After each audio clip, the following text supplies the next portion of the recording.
That's wrong. Hi, Paula. Hello. How are you doing? Good, how are you? Oh, living the dream. Yeah, in this weather. It's not so bad. Except for last week, that was really bad. Well, that was bad. Today's not bad. Yeah. Huh. Interesting.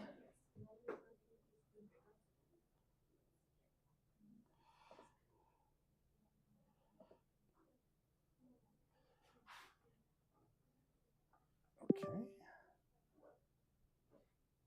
Oh, projector, please work. This is going to be very awkward.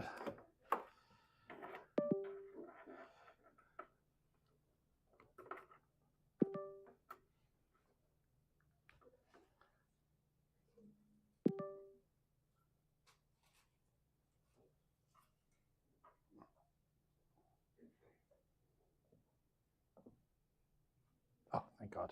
Okay, there we go. Sorry, I don't have faith in the technology in Tori for some reason. It's just that it fails me all the time. Oh, okay. All right, let's get started. All right, so welcome. So, obviously, we're here in this very small room for SOC 315. So this is Intro to Social Methods. All right, so who am I? I'm the slightly crazy person standing in front of the room. All right, so yeah, I'm Jeff Broussard. I'm a professor in the department here.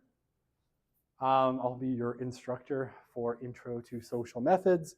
I think no need for too much formality. You can just call me Jeff. You don't need to call me Dr. Broussard or Professor Broussard unless you really want to.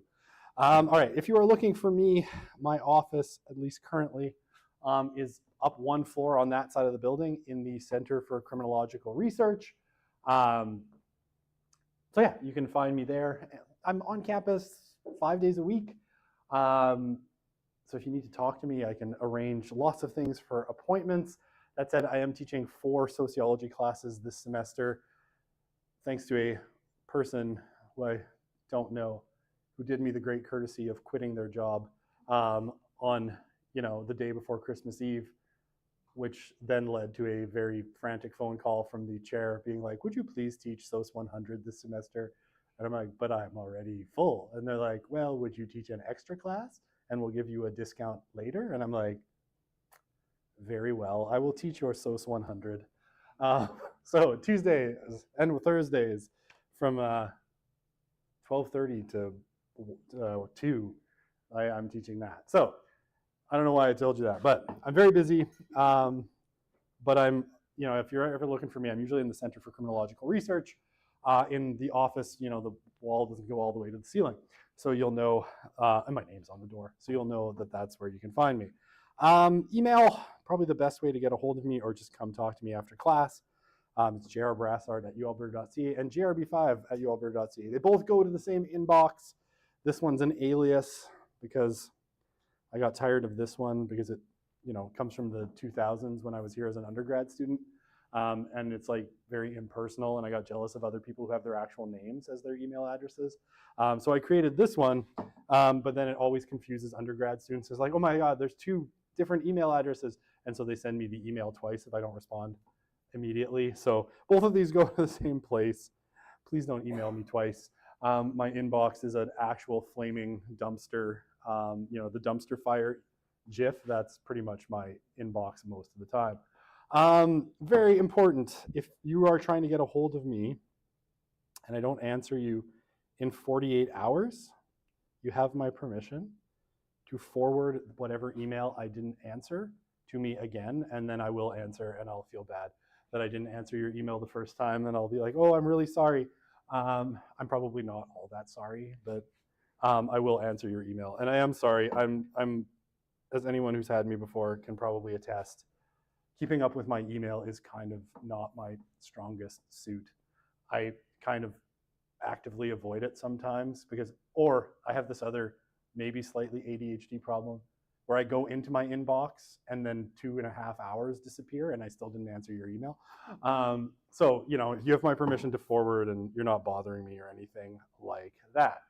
Anything else important? No, I don't think so. Okay, the textbook. So this is the textbook, Bell, Bryman, and Kleinknecht. I don't know how to pronounce that name. Social Research Methods, 6th Canadian edition. Now, like with all my courses, because, you know, I hate forcing people to buy textbooks. I think it's one of the worst practices that the university and professors tend to engage in.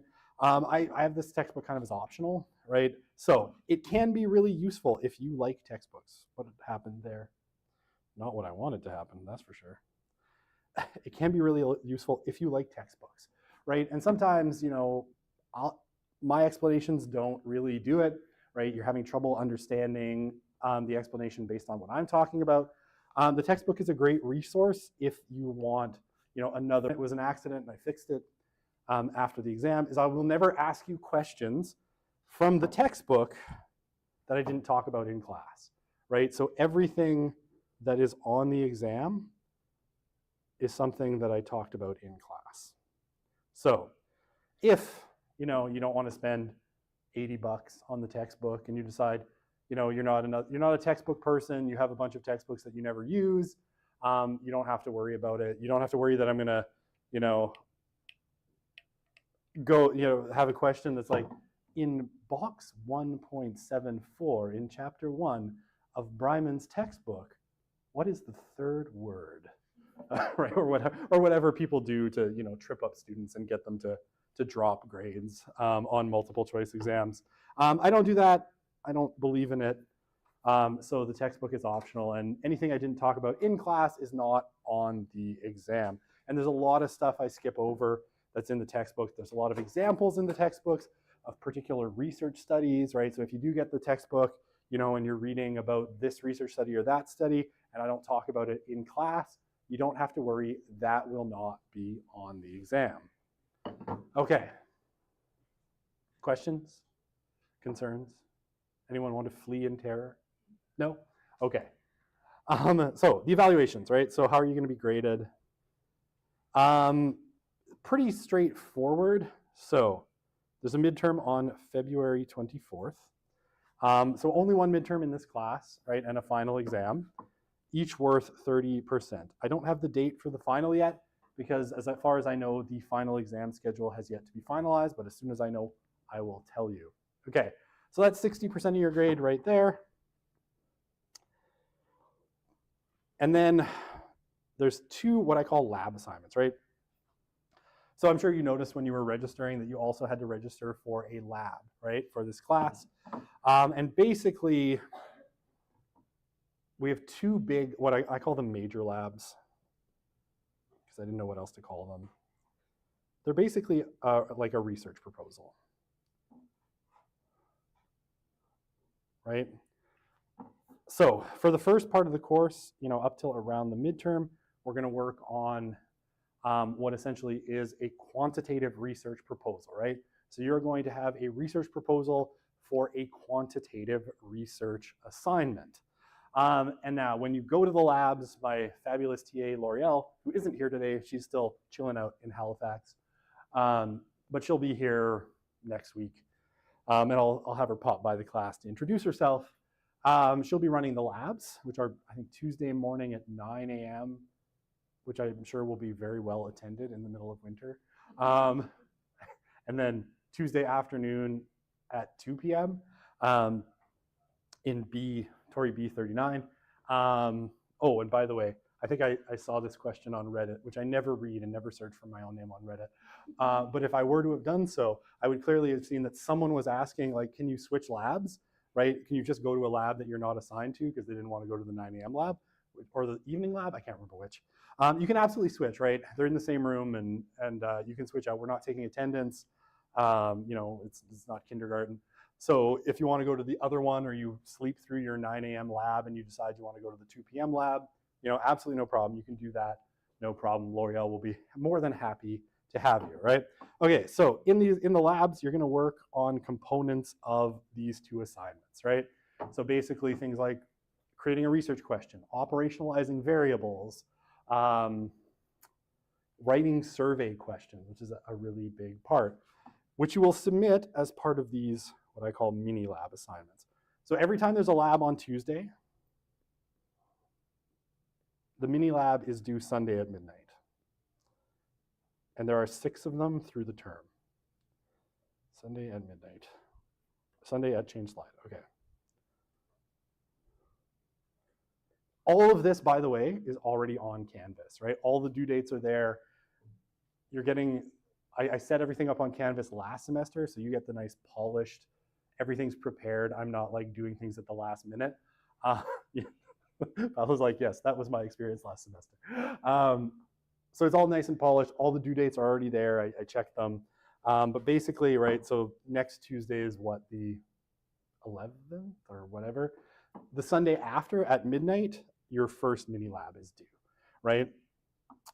Now, these are, should I go to the next slide? Oh, I don't have any more information. So the mini labs, I'm gonna say something really important about the mini labs. So sorry, I'll finish up on major labs. I'm a little scattered today because they booked me back-to-back classes, which never helps my brain engage. Canvas, as is the rubric for each of them, they're really straightforward, right? You're basically working through kind of creating your own research proposal, doing some, on the first one, you're gonna have to operationalize variables, right? Don't worry, this will all make sense because I'm gonna explain it through the term. So if that sounds scary, it's really not, it's super easy. And then like write survey questions or some other research tool and present it all as if you were like applying for a master's degree and saying this is the kind of research I'm going to do. The mini labs, right, which are each worth about 1.6%, the 6 of them add up to 10% of the final grade. Basically, these are, the way they're marked, it's not even pass fail. It's do or don't do, right? So if you do them, you get 10 out of 10. If you don't do them, you don't get any marks because you didn't do it. Now, that said, I'm gonna go to the next slide because I have this charming comment from Rate My Professor, which I only look at twice a year. I swear, only after I'm done submitting my grades, like a few days after. I don't obsessively check it all the time. Now, why cite whoever this was, right? Because they say the only bad part is the lab portion. Lab assignments are super easy. You get 100% as long as you write something, basically. But then you get to the major lab and you know nothing because you've gotten 100% on all the labs. Okay, so this person clearly wasn't here for the first day and didn't listen to my impassioned speech about what you do in the mini labs, right? The mini assignments. So they are do or don't do, right? So you could write just some random gibberish and you would get 10 out of 10 because the point is, if I said just do them, there's no grades, no one would do them, and that would sort of defeat the point of the assignment. Also, if I didn't have due dates, everyone would leave it till the very last day. I only know this because I tried that one semester. I'm like, hand things in whenever you want. And I got every single assignment on the last day of the course.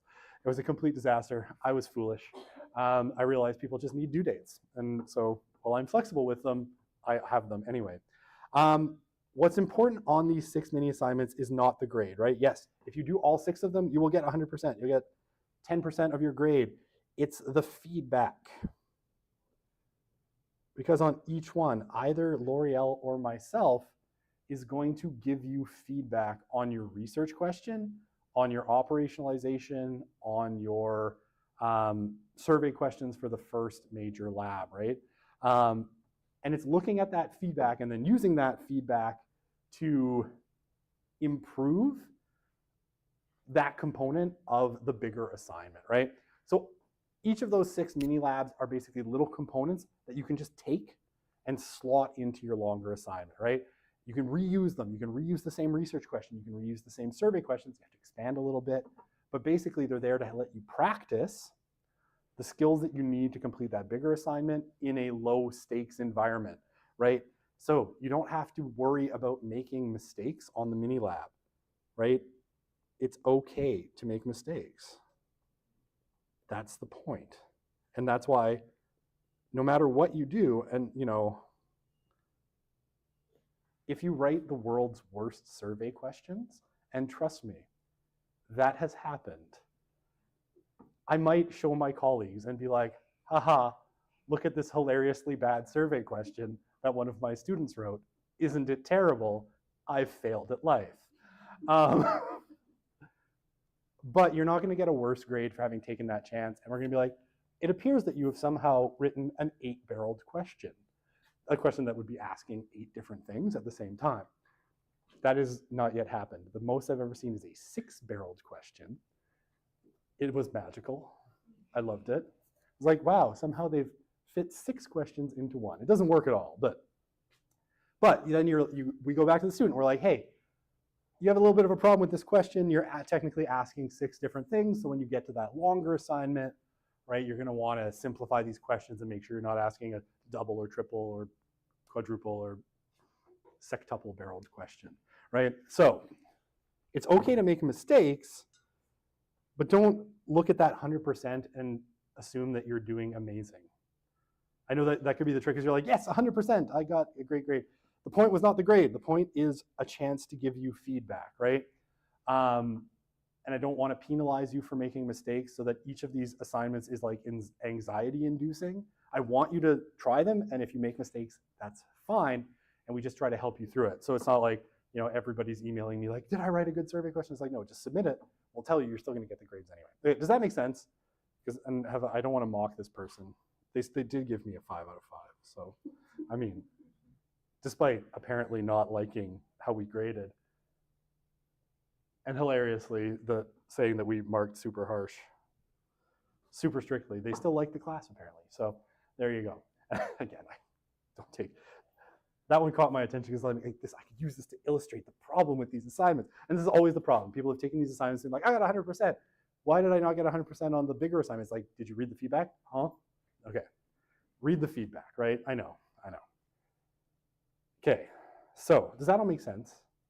Any questions about any of those? I guess I should say, like, the exams, actually, there are just 4 questions on both of them. I should have changed that. The exams, right? They are written in class, right? So you write them in class on Canvas, right? So that makes it super easy for me to mark afterwards. And I can mark them really quickly. Usually I get them marked within a couple of hours after the exam, because they're pretty straightforward. You come that day, you sit here for an hour and a half, you answer 30 multiple choice questions and 4 short answer questions. Each multiple choice is worth 1, each short answer is worth 5, and they're really straightforward. It'll make more sense when we get to it. 2 of the short answer questions are concepts, right? So like some kind of concept from the course. And 2 of them are application. So those same things you did on the mini labs, right? Writing survey questions, operationalizing variables, that kind of fun stuff. There's going to be 2 of the questions on the midterm and 2 questions on the final that are those kinds of application questions. So it might be something like, hey, you know, Dr. Broussard is, you know, is wanting to research, I don't know, some topic. I'll make something up. Write him 6 survey questions, or 5 survey questions with their answer sets that helps him get the data he wants, right? So you'll just have to write a couple of survey questions. Again, might sound scary. It's actually, you'll have practiced it a bunch of times and you'll be like, I'm the best survey writer in the world by the time you get there, and it'll be great. Okay. Hopefully I haven't scared anyone. Paula's actively dropping the course as we speak. She's like, get me out of here. Okay, so, I should tell you. It's not. That's wrong. I should have said that's a leftover from COVID that I've never changed. Okay, so I do record the lectures, right? So you see I have my little lavalier mic on. All of the lectures for this class are recorded, and I'm live streaming it as we speak. So you know that one week in February where we get like 7 feet of snow and it's minus 400 degrees? If you don't feel like coming that day, but you still want to take part in class, you can just live stream the class. And anything, you know, you missed a class because you're sick, you know, don't come if you're like coughing and sneezing and like dying. Just stay home and watch the video. I actually had to send someone home last year because they were sitting in the front row, and I was like, please don't get me sick. I really hate getting sick. You know, so if you're sick, you can use that. If you miss a class, if you have to schedule more work, whatever, I don't care, right? I just want you to do well in the course and to have access to the material. So it's being live streamed right now, and the videos will be up on a YouTube channel. And you should, if you go to Canvas, you'll see there's something that says recorded lectures playlist. Usually I'm a little pokey getting them up there because I forget, but I do kind of link them into those playlists eventually. So you can go back and look at them. Anytime you don't see one, you can go to the main YouTube channel that's connected to that playlist and check the live tab. If I forgot, go home. No, I'm kidding. My son is at home. It was like pouring snot cold. And I'm like, please don't touch me. I love you, but please stay away from me. Okay.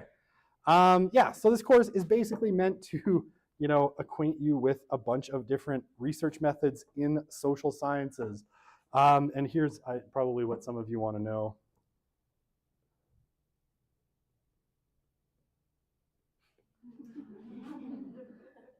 We're not going to do any stats, right? Frankly, like I can do stats. I'm not as good at it as Michelle or Phil or the people who, or Nicole or the people who teach stats. So we're not going to do any stats.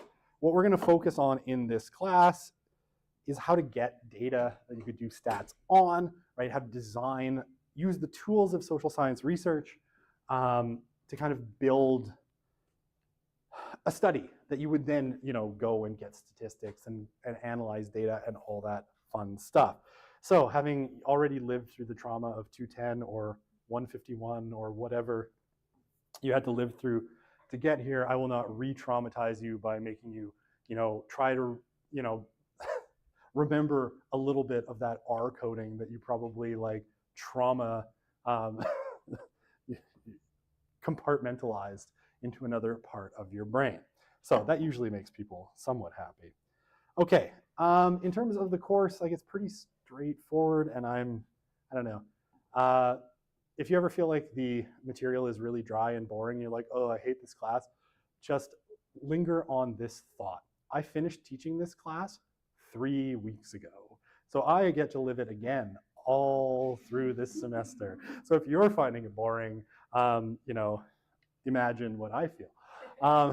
Think about how much worse my life is in your life, right? No, I'm kidding. It's not that bad. I'll try to make it fun and interesting, and I try to come up with some quirky, offbeat kind of examples of different, not phenomenon, but different ways we could do research.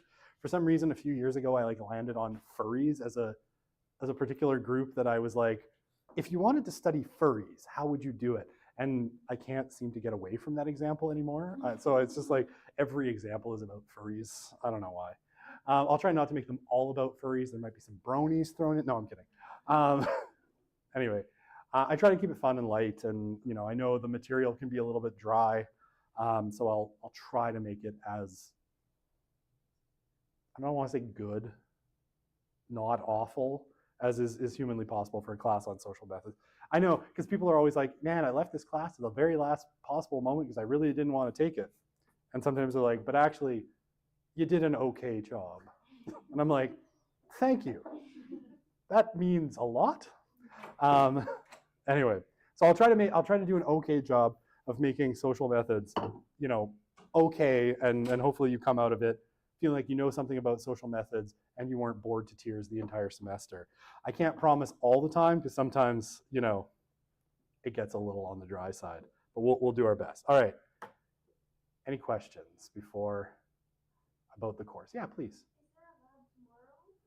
That's a good question. Thank you for asking that. No. So we haven't taught anything, so what could we possibly do a lab on? Yeah, the first lab will be next Tuesday. It better not be a lab because, L'Oreal's still in Halifax, so either you're all going there or she's coming back here, and I don't know how that's going to work. So no, but thank you for that question. Yeah, no lab tomorrow.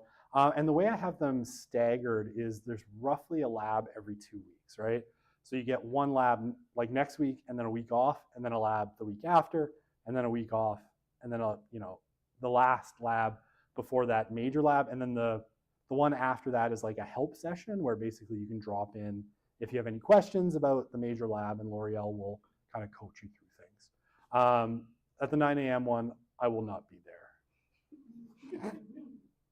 Not that I'm sleeping. I get up at like 5 in the morning, but I might be on campus at that point. So if I have to pinch it, I might be able to. Last semester, L'Oreal slept through one of them, so that was bad. I was not here, so I wasn't able to pinch it. But if I have to, I'm usually on campus on Tuesdays at 9 a.m. anyway. But yeah, no lab tomorrow. Other questions? Is it me or is it like 872 degrees in here? Okay. It's always 800 degrees in Korea. Yes, except in that room over there where it's minus 5,000. So Yeah. Yeah, that side is cold. The thermostats must be on that side of the building. I don't know. I may try to get us moved out of this room because it feels uncomfortable in here. And moving, in the event of a fire, I think everyone back of the third row is going to die. Plus, there is no way out of this building. It is like, you'd have to lay string. I think there's, well, I know, I think there's a minotaur in here somewhere that's like hunting people down. I don't know. It's a maze. I was like coming from SAB because they scheduled me 2 classes back to back, which I hate them for. And I'm like, how do I actually get into Torrey? Like, where are the doors? They're all boarded up. I don't know. Yeah. I'm like, oh, it's dynamite and blow a hole in the wall. Anyway, I might try to get us moved. I'll try to make it not horrible. It might be in SAB because I think the room I'm in right before is also available and it has like twice the space. So it would be nice and spread out and it would make exams a little easier. So I will see. I will let you know. I will take your feelings into account, except that I won't because all I care about is myself. So that's not true, but all right. Any other questions or anything? All right. We're half an hour in. I feel like I will give you the choice. Do you want to jump into material today or do you want to start on Wednesday? I can start now. I'm ready. We got 1 to go. No? No? You want to start Wednesday? Okay, we'll start content on Wednesday. That'll be fine. We'll leave it here for today, and I'll go check on my poor neglected sick child. He's 12. He's fine. I unlocked his computer so he can play Fortnite all day. He probably doesn't even know I'm not there.